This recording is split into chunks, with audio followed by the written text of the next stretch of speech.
This is Hannibal back here from the Hannibal TV on YouTube with my weekly review of the points I find interesting in Dave Meltzer's Wrestling Observer newsletter. I just did a previous report on one part of it that involved sexual allegations related to ring boys with Pat Patterson and Coco Beware. That's a separate video that I suggest you look up on the Hannibal TV.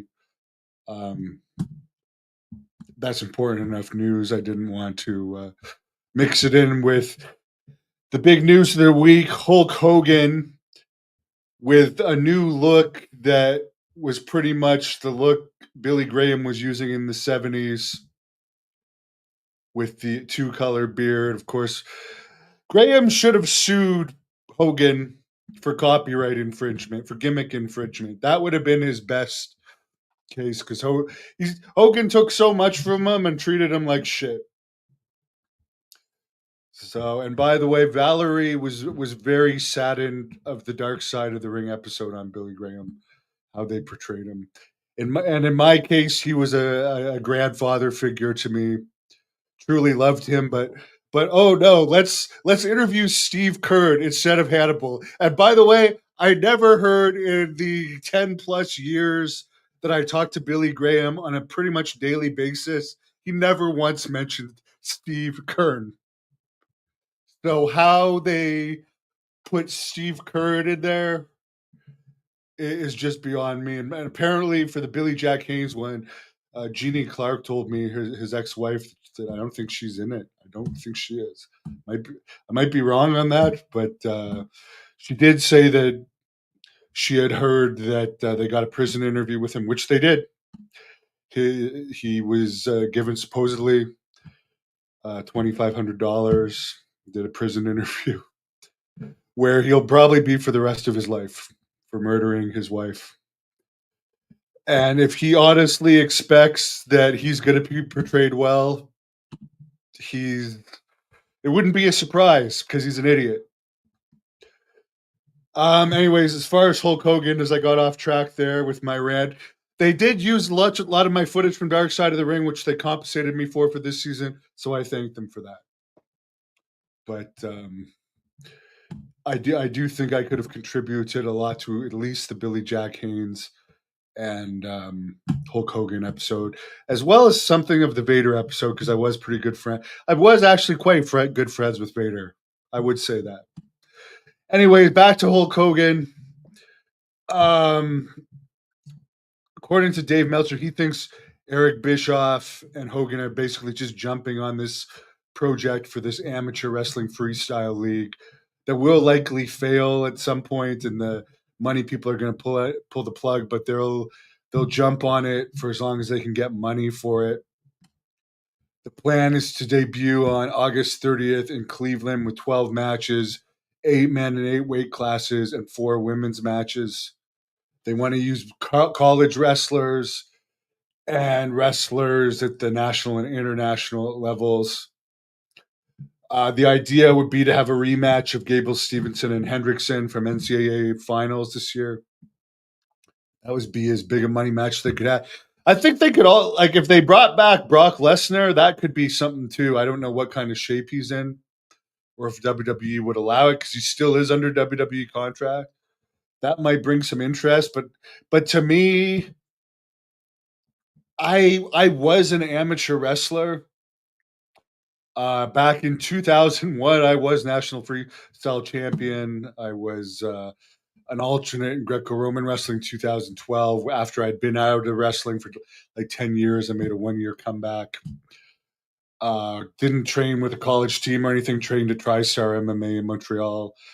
So I did pretty good, but I'm not a fan of it.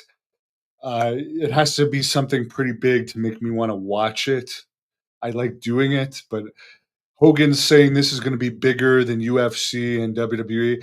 I really don't think so. I know it's at one of the all-time highest in popularity, but I don't know. To me, without the violence of strikes, I just don't know how I would stay interested in it. And I'm not even a UFC fan. Like I'll just watch the highlights of stuff. And I'm far from a wrestling fan these days. So maybe good luck to them. I wish them the best. I truly do for the sake of the amateur wrestlers. But it's not something that I can see lasting, to be honest. AEW apparently is doing now a lot of tapings for both Collision and Dynamite to save money because obviously they're drawing really horribly these days. But apparently, a lot of people are leaving after the Dynamite taping and having the really long shows. The crowd enthusiasm is down. They announced, by the way, 7 events in August at the ECW arena. So they're now going to a less than 2,000 seat arena, or maybe around 2,000 seat arena. How the mighty have fallen from their instant sellout days. Now, I mean, it's cool. I was actually supposed to be wrestling at the ECW arena tomorrow against Super Crazy, but WrestleMania weekend, I had an accident in Las Vegas, fractured 3 discs in my back. I was in a movie for 3 days earlier this week in Toronto where I was doing fight scenes for 12 hours a day and I really aggravated my back. And I don't want to go. I wanted to go there and have the match of the month at the ECW arena.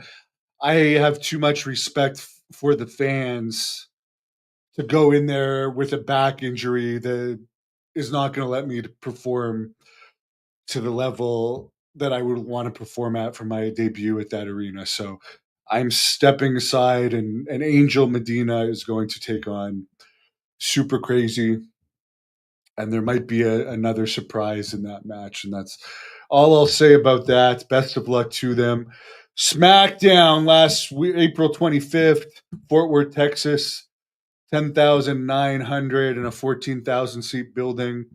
They called it a sellout. Apparently, TNA's quote unquote sellout of their pay per view in LA was not a real sellout, not by far sellout, and now they're getting some negative blowback for calling it a sellout. AEW this week did 3,000 in a 9,000 seat arena in Norfolk, Virginia.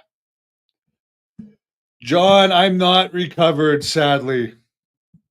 It freaking sucks. I mean, not only did I fly to Las Vegas just to get into an accident and I had to miss my plans of hanging out with guys like Mark Kerr and Don Fry and Tank Abbott, which I was supposed to hang out with for 3 days. Uh, but I end up with a fractured back. So it's really sad to me. But whatever. You got to push forward and overcome obstacles. God bless everyone. Please like this video and subscribe. Have a great weekend.